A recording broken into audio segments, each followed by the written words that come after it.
तो hello friends, आज की क्लास में हम एक अलजेब्रिक एक्सप्रेशन का क्वेश्चन नंबर 4 को सॉल्व करने जा रहे हैं। जो कि क्वेश्चन नंबर 4 कहता है right the coefficient of this question. इसका मतलब होता है दोस्तों कि हम लोगों को कोफिशिएंट बताना है। कोफिशिएंट मतलब क्या?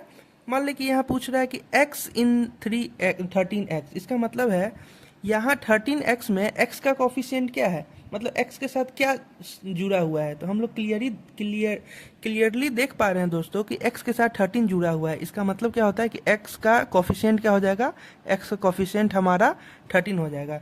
इट्स टू सिंपल दोस्तों, और कुछ खास नहीं है, बस यही है इसमें।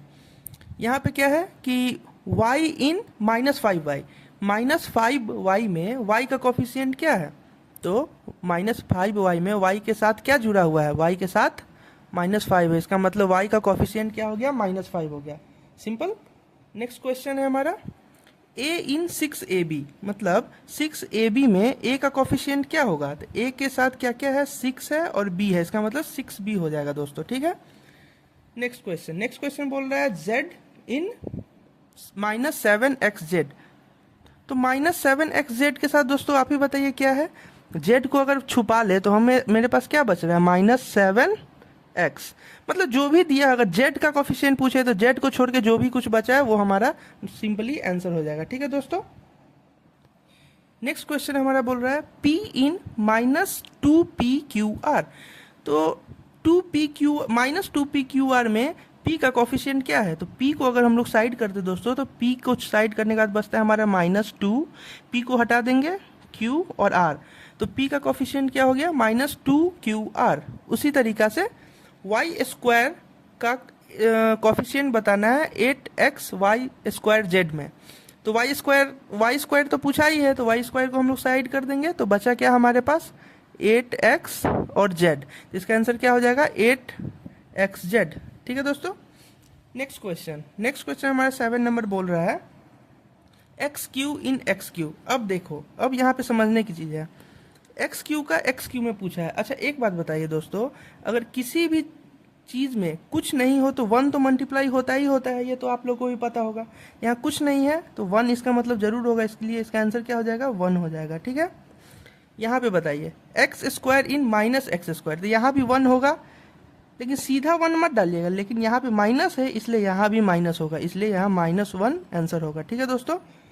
आई होप यहाँ तक समझ में आया होगा। अब हम लोग क्वेश्चन नंबर 5 को देखने जाएंगे। तो क्वेश्चन नंबर 5 बोल रहा है right the numerical coefficient of question. इसमें हम लोग को ध्यान देना है, पिछले क्वेश्चन में क्या था, सिर्फ कोफिशिएंट पूछा था, इसमें न्यूमेरिकल कोफिशिएंट, इसका मतलब जो नंबर में कोफिशिएंट हो। तो यहाँ पे गौर करने की बात है, ए और बी क्या है, दोनों ये दोनों न्यूमेरिकल नहीं है, वेरिएबल है, इसलिए यहाँ पे बस कुछ नहीं है तो 1 होगा, ठीक है, 1 आंसर हो जाएगा। उसी तरीके से यहाँ -6bc है, तो ये कॉमन सेंस की बात है दोस्तों। बी और सी क्या है, ये तो अल्फाबेट है, इसका मतलब वेरिएबल है कुछ ना कुछ, लेकिन -6 क्या है, -6 हमारा न्यूमेरिकल है, इसलिए इसका आंसर क्या हो जाएगा, -6 हो जाएगा। अब 3 नंबर देखिए, यहाँ बोल रहा है 7xyz। तो xyz क्या है, xyz हमारा वेरिएबल है, न्यूमेरिकल नहीं है, इसलिए यहाँ पे क्या हो जाएगा, 7 हमारा आंसर हो जाएगा, सिंपल। यहाँ पे -2xq(y²z), तो यहाँ पे xq(y²) और z क्या है हमारा, वेरिएबल है, न्यूमेरिकल क्या है, -2 है, तो यहाँ पे -2 हमारा आंसर हो जाएगा, सिंपल एज दैट।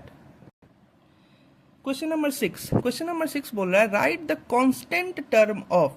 यहाँ पे क्या पूछ रहा है, कांस्टेंट टर्म होना चाहिए। कांस्टेंट टर्म का मतलब किसी भी नंबर, मतलब सिंगल नंबर होना चाहिए, वहाँ पे कोई भी वेरिएबल xyz साथ में जुड़ा नहीं होना चाहिए, नहीं तो वो कांस्टेंट नहीं हो पाएगा।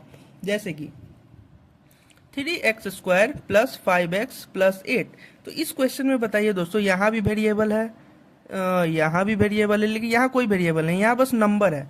जहाँ सिंगल नंबर हो उसी को कांस्टेंट बोलते हैं, इसलिए इसका आंसर क्या हो जाएगा, 8 हो जाएगा। क्योंकि यहाँ x² है, यहाँ x है, x का वैल्यू तो कुछ भी हो सकता है, वो तो हम लोग को पता ही नहीं है, तो ये कांस्टेंट नहीं हुआ ना। जरूरी नहीं है कि यहाँ 3 ही होगा, x का वैल्यू अगर कुछ होगा तो ये 3 बदल सकता है, लेकिन 8 क्या है, 8 कांस्टेंट है, यहाँ कुछ भी करेंगे कोई चेंज नहीं होगा, इसलिए 8 कांस्टेंट आंसर हो जाएगा। जहाँ पे कोई भी ABCD ना लगा हो, समझ लिए वही कांस्टेंट है, ठीक है, आपके सिंपल समझने के लिए।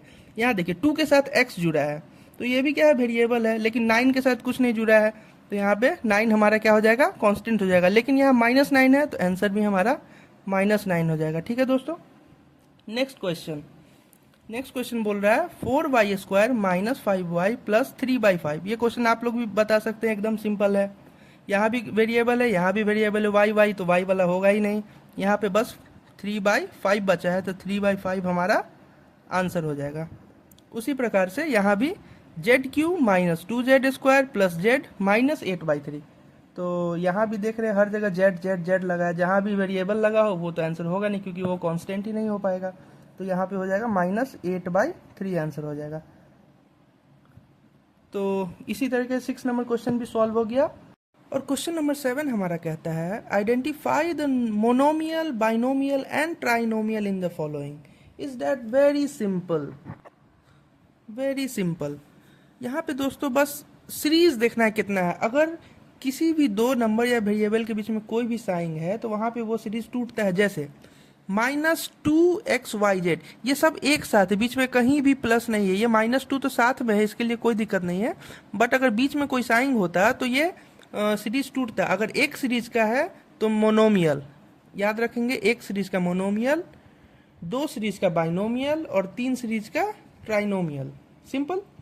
और यहाँ पे दोस्तों पहला क्या है क्वेश्चन हमारा, तो पहला पूरा एक ही सीरीज में लगातार है। जैसे ही लगातार हो गया तो मोनोमियल हो जाएगा, मोनोमियल। ठीक है।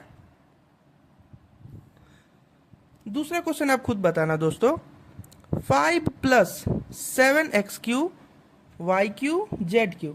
यहाँ पे देख, जैसा कि हम लोग देख रहे हैं कि बीच में एक प्लस का साइन आ जा रहा है। ठीक है। तो यहाँ पे दो संख्या बट गई है, एक तो ये संख्या हो गई, एक ये संख्या हो गया। तो जैसे ही दो संख्या हो गया तो दो संख्या होने के बाद क्या हो गया कि हमारा जो दो मतलब बाइनोमियल, तो यहाँ पे आंसर हमारा क्या हो जाएगा, बाइनोमियल। ठीक है दोस्तों। उसी तरीके से तीसरा क्वेश्चन हमारा है -5x³। तो ये साथ में है, एक ही साथ है, एक ही सीरीज में है। तो एक ही सीरीज में जैसी जगह क्या हो जाएगा, मोनोमियल। ठीक है। यहाँ पे देखो दोस्तों a + b - 2c, यहाँ पे 3 टुकड़ों में है। एक टुकड़ा a है, एक टुकड़ा b है, एक टुकड़ा -2c है। 3 टुकड़ों में ट्राइनोमियल क्या हो जाएगा हमारा, ट्राइनोमियल्स। क्लियर। अब आते हैं हम लोग क्वेश्चन नंबर 5 पे। तो क्वेश्चन नंबर 5 है हमारा xy + yz - zx। तो ये 3 टर्म है, एक टर्म ये है, एक टर्म ये है, एक टर्म ये है। 3 टर्म में आ गया तो ये हो जाएगा ट्राइनोमियल, ट्राइनोमियल्स। कुछ नहीं करना है, बस सीरीज देखना है, कितने सीरीज में, कितना टुकड़ा में टूटा है। एक टुकड़ा में है तो मोनोनोमियल, 2 टुकड़ा में है तो बाइनोमियल, और 3 टुकड़ा में है तो ट्राइनोमियल। ये एक ही टुकड़ा में है, यहाँ पे बस एक ही चीज है, तो ये क्या हो जाएगा, monomial. Next question, ax³ + bx² + cx + d। एक टुकड़ा, 2 टुकड़ा, 3 टुकड़ा, 4 टुकड़ा। दोस्तों यहाँ 4 टुकड़ा है, लेकिन क्वेश्चन में तीन तक ही बोला है। यहाँ पे तो 4 टुकड़ा है, 4 टुकड़ा हमारे में कुछ होता ही नहीं, तो ये क्या हो जाएगा, नन। ठीक है, नन ऑफ द फॉलोइंग हो जाएगा। नेक्स्ट क्वेश्चन हमारा बोल रहा है -14 में कुछ नहीं है, बस एक टुकड़ा है तो मोनोमियल। सिंपल। यहाँ पे देखो 2x + 1, एक टुकड़ा, 2 टुकड़ा, तो ये क्या हो जाएगा, 2 टुकड़ों में है तो 2 टुकड़ों के लिए क्या होता है, बाइनोमियल। ठीक है। अब देखते हैं हम लोग क्वेश्चन नंबर 8। तो क्वेश्चन नंबर 8 कह रहा है right all the term of the algebraic expression. इस क्वेश्चन का बस टर्म लिखना है, कितने टर्म है। तो हम लोग देख सकते हैं टर्म कैसे क्या होता है, जो एक साथ, जैसे कि 4x5 ये एक टर्म हुआ। अभी लास्ट क्वेश्चन में जस्ट समझाया था कि जो भी प्लस माइनस के बीच में आता है वो एक टर्म, जो टर्म दो टर्म के बीच में अगर कोई साइन आ रहा है वहाँ टर्म को डिवाइड कर देते हैं। तो 4x - 6 यहाँ पे एक टर्म हो गया, बीच में माइनस आ गया। ठीक है, ये दूसरा टर्म, फिर बीच में प्लस आ गया, ये तीसरा टर्म, फिर बीच में माइनस आ गया, ये चौथा टर्म। इसमें कितने टर्म है, 4 टर्म है।